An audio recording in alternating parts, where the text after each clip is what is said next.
इसी यीशु के बाबरकत और फ़तेह नामे आप सबकी सलामती हो। खुदावंद आप सबके साथ हो। खुदावंद आप सबको बरकत दे और कसरत से बरकत दे। आमीन।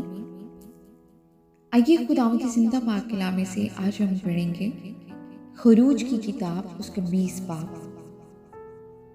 और खुदा ने ये सब बातें फरमाई कि खुदावंद तेरा खुदा जो तुझे मुल्क मिस्र से और गुलामी के घर से निकाल लाया मैं हूँ। मेरे हजूर तो गैर मबूदों को ना मानना,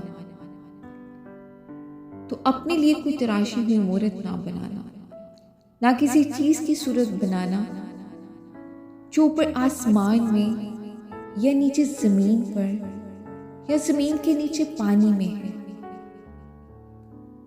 तो उनके आगे सजदा ना करना और ना उनकी इबादत करना, क्योंकि मैं खुदावंद तेरा खुदा गयूर खुदा और जो मुझसे अदावत रखते हैं उनकी औलाद को तीसरी और चौथी पुश्त तक बाप दादा की बदकारी की सजा देता हूँ, और हजारों पर जो मुझसे मोहब्बत रखते और मेरे हुक्मों को मानते हैं रहम करता हूँ।